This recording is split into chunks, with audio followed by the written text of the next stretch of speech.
और देखिए बात अब अयोध्या की होगी। 3 तल का होगा राम मंदिर। बड़ी जानकारी इस वक्त आपको दे रहे हैं। राम मंदिर को लेकर ग्राउंड फ्लोर का जो काम है वो पूरा हो चुका है। ट्रस्ट अब राम मंदिर का विकास कार्य दिखाएगा। थोड़ी देर में दिखाए जाएंगे विकास कार्य। अब प्रथम तल का निर्माण प्रारंभ हो गया है। अयोध्या में भगवान श्री राम का मंदिर आकार लेता जा रहा है और इसके लिए ग्राउंड फ्लोर का जो निर्माण कार्य है वो पूरा हो चुका है। राम भक्तों का इंतजार अब खत्म होने वाला है। ये तस्वीरें आपकी टीवी स्क्रीन पर। फर्स्ट फ्लोर का जो निर्माण है वो प्रारंभ हो गया। श्री राम जन्मभूमि तीर्थ क्षेत्र ट्रस्ट ने निर्माण की तस्वीरें भी जारी कर दी हैं। देखिए बिल्कुल स्तंभ निर्माण करते हुए दिखाया जा रहा है। राम मंदिर 3 तल का होगा जिसमें 2024 में राम भक्त दर्शन कर पाएंगे। राम मंदिर में होने वाले प्राण प्रतिष्ठा कार्यक्रम को लेकर शासन प्रशासन ने तैयारियां शुरू कर दी हैं। ऐसे में आज राम मंदिर ट्रस्ट विकास कार्यों की झलक दिखाएगा। तो देखिए 3 तल का राम मंदिर होगा और ऐसे में पहला जो तल है यानी जो प्रथम तल है वो बनकर तैयार हो चुका है। ये प्रथम तल कैसा दिखता है? देखिए राम मंदिर का इंतजार राम भक्तों को दशकों से है और अब जब वो घड़ी नजदीक आती जा रही है हर दिन के साथ में, तो जो राम भक्तों का उत्साह है वो भी लगातार बढ़ता जा रहा है। और देखिए ये निश्चित तौर पर तय माना जा रहा है कि 2024 के आगाज के साथ ही राम भक्तों का वो इंतजार भी पूरा हो जाएगा। लेकिन आज अद्भुत तस्वीरें आपके सामने होंगी। राम मंदिर की प्रथम तल का कार्य पूरा हो चुका है। प्रथम तल कैसा दिखेगा इसकी तस्वीरें आपसे कुछ ही देर बाद जारी की जाएंगी। राम मंदिर की एक झलक का इंतजार राम भक्तों को है। बेसब्री से राम भक्त इंतजार कर रहे हैं अपने प्रभु श्री राम के दर्शन करने के लिए। थोड़ी देर में विकास कार्य दिख जाएंगे और क्योंकि देखिए प्राण प्रतिष्ठा की अब आप बात कर रहे हैं, प्राण प्रतिष्ठा का जो वक्त है, जो क्षण है वो भी बेहद नजदीक आ रहा है प्रिया। बिल्कुल, और ये वक्त बेहद नज़दीक है। इसी के साथ बस उस लम्हे का इंतजार है जब वो तस्वीरें दिखाई जाएंगी। इस वक्त हमारे साथ खास मेहमान भी मौजूद हैं। स्वामी वेदमूर्ति नंद सरस्वती महामंडलेश्वर, आपका बहुत स्वागत करती हूँ। इसके अलावा हमारे साथ ऋतु सिंह धर्मगुरु के तौर पर भी मौजूद है। मैं आपका भी बहुत स्वागत करती हूँ। लेकिन सबसे पहले स्वामी वेदमूर्ति, मैं आपके पास आना चाहूँगी। राम भक्तों ने एक लंबा इंतजार किया है और अब जो इंतजार की घड़ी है वो समाप्त होने लगी है। इन तस्वीरों को देखकर आपके मन मस्तिष्क में इस वक्त क्या चल रहा है? सिर्फ मेरा ही नहीं, समस्त सनातनी हर्ष और उल्लास का पर्व है और करीब 500 वर्षों से हम सब टकटकी लगा करके देख रहे थे कि कब अयोध्या में भव्य श्री राम मंदिर का निर्माण होगा। अभी 2 दिन पूर्व ही मैं अयोध्या से होकर के आया हूँ। आदरणीय वहाँ चंपत राय जी ने पूरा हमें वहाँ दर्शन कराया और प्रथम तल जो गर्भगृह है हमारा, भगवान श्री राम जहाँ विराजित होंगे, जो मुख्य स्थान होता है मंदिर का, वो पूर्ण रूप से पूरा तरह से तैयार हो चुका है। अब 2 तल्ले का निर्माण बहुत ही शीघ्र हो जाएगा और उन्होंने मुझे बताया कि लगभग मकर संक्रांति के बाद प्राण प्रतिष्ठा होगा, क्योंकि हमारे सनातन धर्म में माघ मकर रवि गति जब हुई, तीरथपति आवहि सब कोई, तो उस समय शुभ मुहूर्त बनता है, तो उस समय प्राण प्रतिष्ठा होगा। देश ही नहीं अपितु संपूर्ण विश्व इस भव्य दिव्य अनूठा मंदिर का जो प्राण प्रतिष्ठा होने जा रहा है उसके लिए सभी लोग हर्ष और आनंद से प्रफुल्लित हैं। तो यह शुभ घड़ी सबके लिए बहुत ही आनंददायक रहेगा और इसमें विशेष तरह से वास्तु का पूरा ध्यान रखा गया है। नमस्ते वास्तु पुरुषाय भूसय्याय जगतपति।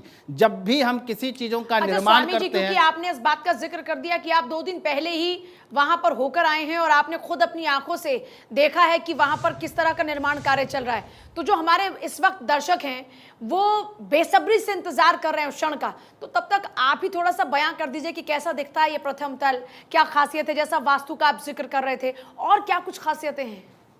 हमने जब देखा और पूर्व में भी हम जाकर के दर्शन किए थे और अभी वर्तमान में जब हमने जाकर के देखा तो हृदय आनंद और गदगद हो गया प्रथम तल के निर्माण को ही देख करके। अभी तो 2 तल अभी बाकी है, उसकी खूबसूरती जो शिखर बनना है तो और भी अद्भुत लगेगा। लेकिन अभी जितना निर्माण हमने देख के आया है इतना सुंदर भव्य और दिव्य लग रहा था, मन आनंदित हो गया और ऐसा प्रतीत हो रहा था कि विश्व में ऐसा कोई मंदिर नहीं दिखाई देगा जो भगवान श्री राम का भव्य दिव्य मंदिर का निर्माण हो रहा है। और विशेष करके वास्तु का विशेष ध्यान रखा गया है, क्योंकि हमारे यहाँ सनातन धर्म में जब भी कोई मंदिर का निर्माण होता है तो उसमें वास्तु का ध्यान रखा जाता है। कहा गया है नमस्ते वास्तु पुरुषाय भूसय्याय जगतपति। भूमि के जो जगतपति है, अधिष्ठात्रा है, वो वास्तु देवता है, तो उसका विशेष ध्यान रखते हुए और इतनी मजबूती से बनाया जा रहा है। जो उसके स्तंभ हैं, हमने भी वहां जाकर के पत्थरों में थोड़ा कटिंग किया, वहां पे जाकर के अपना भी सेवा कार्य दिया। और वहां जो हमने देखा कि उन्होंने बताया, चंपत जी जो वहां के मुख्य कार्य को कर रहे हैं, कि अगर बड़े से बड़े भूकंप भी आता है तो इस मंदिर को प्रभावित नहीं करेगी। और इस जो यह मंदिर बन रहा है, यह अपने आप में अनूठा होगा, दिव्य है, भव्य है। और आने वाली पीढ़ियां इस दिव्य भव्य मंदिर को देख करके आनंदचित्त होगी। और जो 500 वर्षों तक हमारे सनातन धर्मी टकटकी लगा करके देख रहे थे, कई लाखों सनातन धर्मी इस मंदिर के निर्माण के लिए बलिदान दिया था, आज वह भी स्वर्ग में ललायित हो रहे हैं, आनंदचित्त हो रहे हैं इस दिव्य भव्य मंदिर का निर्माण देख और करके। स्वामी जी, आपने इतनी अच्छी बात कही है कि आने वाली जो पीढ़ियां हैं वो भी इससे जुड़ पाएंगी। मैं लौटूंगी आपके पास, लेकिन ऋतु जी मैं आपके पास आना चाहूंगी, क्योंकि जब मंदिर की आधारशिला रखी गई थी तो एक बात कही गई थी कि मंदिर दिव्य और भव्य बनेगा। वो दिव्यता और भव्यता इन तस्वीरों के माध्यम से आप अपने शब्दों में कैसे बयां करेंगी? जी बिल्कुल, देखिए प्रथम तल का निर्माण हो गया है और राम ही केवल राम प्रेम प्यारा, जान ले हूँ जे ही जान निहारा। तो राम तो प्रेम के प्रतीक हैं, हमारा धर्म भी प्रेम पर ही आधारित है। और क्योंकि सनातन हम लोगों को बहुत सालों से, 500 वर्षों से इंतज़ार था। सबसे सर्वप्रथम अगर बात करें तो राजा विक्रमादित्य ने अयोध्या में आकर, जब वो शिकार खेलते खेलते अयोध्या पहुंचे थे और प्रयागराज ने एक वृद्ध के रूप में दर्शन देकर उनसे कहा था कि अयोध्या उजड़ रही है और उसका निर्माण कराओ, तो उन्होंने इसकी शुरुआत की थी राजा विक्रमादित्य ने। उसके बाद 1558 में 28 में बाबर ने आकर उसको जब ध्वस्त कर दिया, उसके बाद से 500 वर्षों से लगातार इंतजार कर रहे हैं हमारा सनातन धर्म के लोग। और हम सिर्फ सनातन धर्म की बात क्यों करें, पूरे भारतवासियों को इंतजार है कि कब हमारे प्रभु, क्योंकि राम करता धरता है, राम हमारे धर्म के, हिंदू धर्म के कहा जाए तो अच्छा वो रितु करता जी, है। यूं तो कहते हैं कि कण कण में राम है, सनातन में तो हमेशा कहा जाता है कि कण कण में राम है। हाँ, बिल्कुल। लेकिन आज जब राम मंदिर का निर्माण हो रहा है तो देखिए, चाहे मैं एक पत्रकार हूं लेकिन फिर भी सनातनी हूं, तो वो जो एक फीलिंग है, मतलब आपको बात करते करते भी रोंगटे खड़े हो रहे हैं। बिल्कुल, तो जाहिर सी बिल्कुल बात है, पूजा जी। हर किसी का जो इंतजार है जब वो खत्म हो रहा है तो वो इंतजार अब उत्साह में तब्दील हो रहा है। क्या आपके साथ भी वैसा ही है? बिल्कुल, रमन्ति इति रामा, जो रोम रोम में रमते हैं, रोम रोम आपका प्रफुल्लित हो जाता है अगर हम सिर्फ श्री राम का नाम ही ले लें। जय श्री राम अगर हम बोलते हैं तो जय विजय श्री महालक्ष्मी, और राम, राम मतलब आभा, माँ मतलब मेरा। तो जब अपने हृदय का प्रकाशित होता है, उज्ज्वलित होता है, तब श्री राम की महिमा उसी से परिलक्षित होती है। आप देखिए, अगर श्री राम मंदिर बन रहा है तो सारे भारतवासियों के रोम रोम प्रफुल्लित हैं और बहुत ज़्यादा उल्लास का वातावरण है। और ये स्वागतयोग्य कदम है हमारी सरकार का भी, अगर हम कहें तो, जिन्होंने ये शुरुआत कराई। बहुत ही अच्छा अवसर है। और देखिए, अब तो अवसर और सब कुछ, अब तो सिर्फ इंतजार है कि कब जल्दी से जल्दी पट खुले और हमें अपने श्री राम के दर्शन हो। जिस तरह से प्रथम तल का निर्माण दिखाया जा रहा है और हमारे स्वामी जी ने बताया, वो सुनकर तो और भी ज़्यादा रोम रोम प्रफुल्लित हो गया है कि इंतज़ार की घड़ियां कब खत्म हो, क्योंकि बहुत लंबा इंतज़ार हुआ है और अब इंतज़ार नहीं हो रहा है। तो भगवान श्री राम का जो मंदिर बन रहा है, ये हर तरह से बहुत ज़्यादा प्रफुल्लित करने वाला है, बहुत उल्लासित करने वाला है। हर व्यक्ति के मन में, चाहे वो किसी भी धर्म का हो, सबके मन में एक उल्लास है कि कब श्री राम के दर्शन होंगे।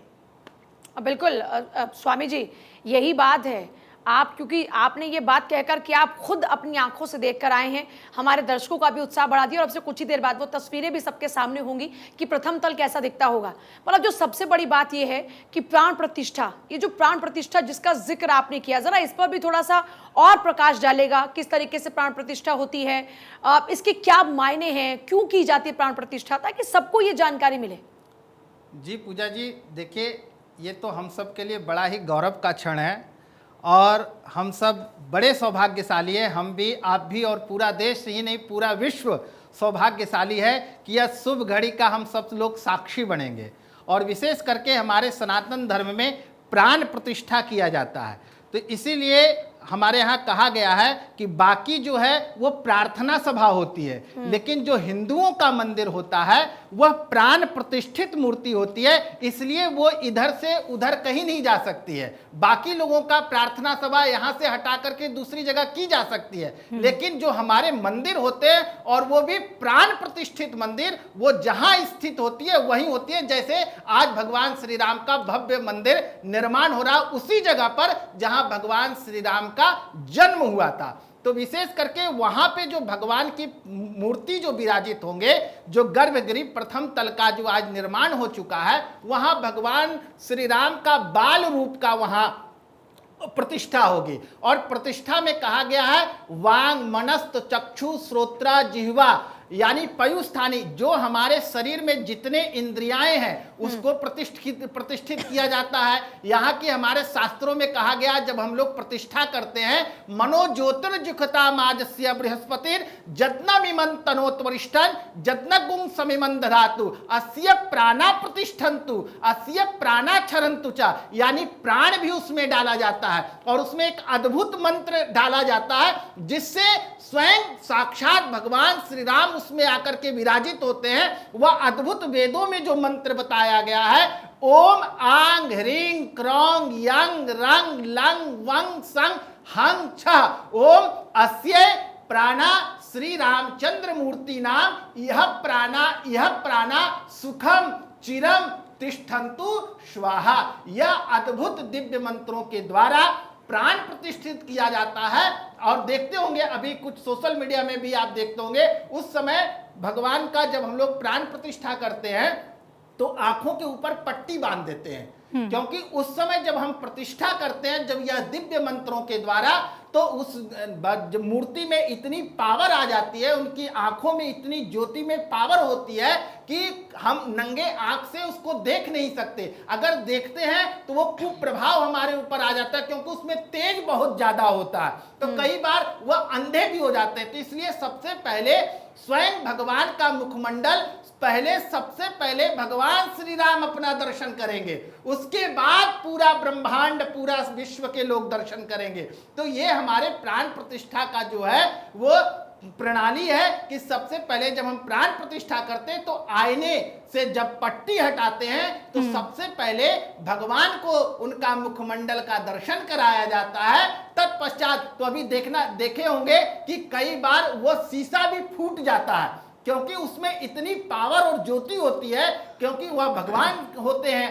तो उसके बाद सभी को दर्शन कराया जाता है। तो यह दिव्य अद्भुत ये जो परंपरा है वो और कहीं विश्व में कहीं नहीं मिलेगा, किसी पुस्तकों में नहीं मिलेगी। और कई धर्म है, जो संप्रदाय है, वहां इस तरह की चीजें नहीं मिलती है। यह सब चीजें सिर्फ और सिर्फ हमारे वेदों में ही और इसके बारे में स्वामी जी आपने बहुत ही खूबसूरती के साथ बताया भी कि किस प्रतिष्ठा तरीके से प्राण प्रतिष्ठा होगा। और तमाम जो भक्त हैं उनका इंतजार तो है, लेकिन उनमें उत्सुकता भी, जैसा कि पूजा ने जिक्र किया, वो भी इस वक्त बहुत ज़्यादा है। ऋतु जी, मैं आपके पास आना चाहूँगी, क्योंकि जब भगवान श्री राम की बात होती है, एक लंबा इंतजार, और इंतजार तो अयोध्या ने भी किया है। अयोध्या के शाब्दिक अर्थ में हम कहते हैं कि जिसे कोई हरा नहीं सकता, लेकिन कोर्ट के चक्कर और उसके बाद एक लंबा वक्त, ये जो पूरा निर्माण कार्य है वो तो चल रहा है। लेकिन अयोध्या के लिए अगर हम बात करें तो विकास के लिहाज से एक नए युग की शुरुआत हम इसे माने। बिल्कुल बिल्कुल, क्योंकि जब राम मंदिर का निर्माण वहाँ पर हो रहा है तो अयोध्या के भी भाग्य खुल गए हैं और अयोध्या का भी बहुत लंबा इंतज़ार खत्म हो रहा है। निश्चित तौर पे अयोध्या में विकास होगा, बहुत सारे लोग आएंगे राम जी के दर्शन करने के लिए, देश विदेश से जितने भी उनके अनुकरणीय लोग हैं जो भगवान श्री राम को मानते हैं, तो वो सभी दर्शन करने आएंगे। तो विकास कार्य बिल्कुल वहाँ प्रभावित होगा। और देखिए, राम तो अपने आप में एक शब्द नहीं है, राम एक जीवनी शक्ति है, तारक मंत्र। कहते हैं कि उल्टा सीधा जैसे भी श्री राम को जपा जाता है मोक्ष की प्राप्ति होती है। और अगर हम सिर्फ राम की बात करें तो 3 अक्षरों से मिलकर बना है। रा वर्णमाला का 27वां अक्षर है और आ की मात्रा दूसरा अक्षर और माँ 25वां अक्षर, और इसको अगर हम जोड़ते हैं तो 54 नंबर आता है। तो राम राम अगर हम 2 बार बोलते हैं तो 108 बार राम का जाप करते हैं। आप सोचिए, सिर्फ 2 बार राम नाम बोल देने से हमारी एक माला हो जाती है। तो राम नाम की शक्ति कितनी अपरंपार है। राम नाम से अभी सबसे अच्छी बात मैं कल देख रही थी कि अयोध्या में जो पत्थर, जो ईंटें लगाई जा रही हैं, उस पर भी जय श्री राम लिखा हुआ है। कितनी अच्छी बात है ये। श्री राम के पत्थर जब समुद्र में तैर सकते हैं, तो आप सोचिए पूरे मंदिर में जय श्री राम के नाम की ईंटें लगी हुई हैं।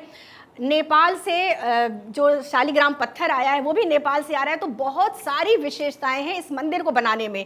अभी हमारे स्वामी जी बता रहे हैं कि वास्तु का पूरा ध्यान रखा गया है, खुद देख कर आए वो। तो देखिए भगवान श्री राम, मैं कहती हूँ जब ईश्वर का जहाँ काम होता है ना, वहाँ तो मुहूर्त है, पर वास्तु मैं है, इसमें सब एक और कुछ। सवाल जोड़ना चाहती हूँ। राम मंदिर को लेकर इतना उत्साहित हैं, हाँ। और जब राम की बात आती है तो सतयुग की बात आती है। बिल्कुल। क्या इस राम मंदिर के साथ साथ उस सतयुग की हम कल्पना कर सकते हैं? जैसे आज हम कलयुग में जी रहे हैं, अनेकों बुराइयां हैं, तो क्या ये मानकर चले कि इस राम मंदिर के निर्माण के साथ साथ उस बुराई पर भी अच्छाई की जीत होने वाली है? बिल्कुल, राम नाम परिचायक ही है बुराई पर अच्छाई की जीत का। लेकिन देखिए ये बहुत सारी चीज़ों पर निर्भर करता है, हमारे अपने मनोभाव, हम किस मनोभाव से श्री राम के दर्शन करने जा रहे हैं, या सिर्फ वहाँ भीड़ इकट्ठी करने जा रहे हैं, या भगवान श्री राम का मंदिर बन जाने भर से अगर हम कहें कि नहीं सतयुग आ जाएगा, तो ये नहीं संभव है। हाँ, अगर उनको मानने वाले लोग उनके पद चिन्हों पर चलें। देखिए पूजा जी, राम और कृष्ण में अंतर है। राम 12 कलायुक्त हैं और कृष्ण 16 कलायुक्त हैं। राम वो हैं जिनके हम पीछे चलते हैं और कृष्ण का हम हाथ पकड़ के चलते हैं। तो भगवान श्री राम के अगर हम अनुकरण करते हैं, उनकी जीवन शैली, उनकी जो जीवन यात्रा रही है, जो कि रामचरितमानस के रूप में हम हमारे जनमानस के पास है, ऐसा नहीं है कि सिर्फ श्री राम जी का मंदिर बन जाने से ही सतयुग आ जाएगा। जब तक हम उनके पद चिन्हों पर नहीं चलेंगे, उनके जीवन से शिक्षा नहीं लेंगे। देखिए श्री राम हर धर्म के थे। एक शबरी को भी उन्होंने महत्ता दी और एक केवट को भी महत्ता दी, निषाद राज को भी, हर किसी को उन्होंने महिमा मंडित किया। जब वो समानता की बात करते हैं, जब वो समाज में बदलाव की बात करते हैं, तो जाहिर सी बात है जो अपने आप को सच्चा राम भक्त कहते हैं, तो उन्हें जाहिर सी बात है अनुसरण भी श्री राम के ही करना जो पड़ेगा, काम बिल्कुल। रहे हैं या जो उनकी बातें रही हैं उस पर करना चाहिए। सिर्फ राम भक्त कहने से नहीं होता ना पूजा, जब तक आप श्री राम का अनुकरण नहीं करेंगे, मैंने बोला ना, उनके बिल्कुल, पीछे राम चलना एक होगा सार हमें। है उन्होंने और क्या जिंदगी किया, जीने का सलीका है, वैसे ही सभी को बिल्कुल। अपने जीवन में अमल करना बिल्कुल, चाहिए। उनके पद आप चिन्हों पर दोनों जब का बहुत चलेंगे धन्यवाद। तभी वक्त संभव की है। थोड़ी कमी है, लेकिन आप दोनों का बहुत धन्यवाद इस प्रमुख मुद्दे पे हमसे बातचीत करने के लिए। बहुत शुक्रिया आप दोनों का।